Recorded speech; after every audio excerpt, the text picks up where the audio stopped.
Yes, that's right. This past weekend, our friends at New City Players brought the Florida premiere of Samuel D. Hunter's powerful drama, A Case for the Existence of God, to South Florida, a story about two fathers brought together by circumstance. And lucky for me, those two actors are right here in studio. Ryan, Randall, thank you guys so much for being on ISF.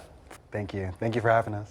Well, I'm really excited to talk about this. I got to see the opening night, and I was absolutely moved to tears. But when you see a title like A Case for the Existence of God, you tend to think it's something, theological, philosophical, but I found the play to be quite straightforward in a deeply meaningful way. For people who want to find out what they're walking into, how can you describe the play to us? Well, A Case for the Existence of God that takes place at New City Players. It's a show about two men, Keith and Ryan, played by me, Ryan and Randall.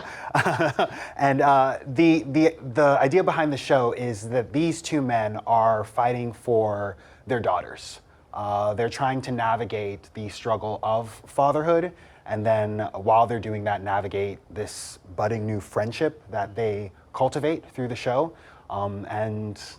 without giving too much away, the struggles that are encased within all of that. And this play is really intimate. Most of it takes place inside a cubicle of a mortgage broker's office, but there's so much life kept in there. How did you find that blend between what's happening on stage intimately and how profound and bigger than life it can be? Yeah, you spend 90 minutes with just these two guys in a cubicle, and you go on a journey with them, as they figure out their boundaries, what they can say, what they can't say, and some buttons that they press on each other, and you really get a big picture of what a friendship can look like over time, and being so close in this cubicle.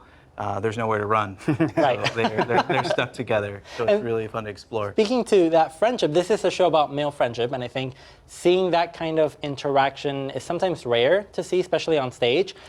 Randall, why do you think it's so radical to see male vulnerability put on stage that way? It's interesting. When people go to theatrical shows, they want to be entertained. And the powerful thing with your show is that if you can entertain people, but also show them a little bit of who we are as a people.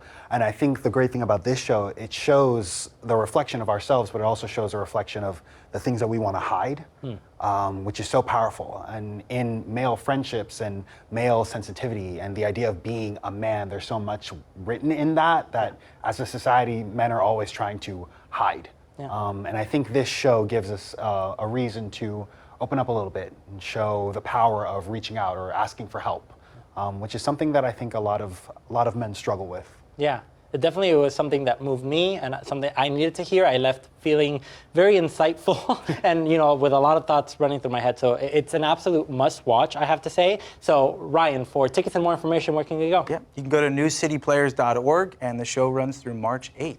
Awesome, thank you guys. Thank you. Thanks for having us.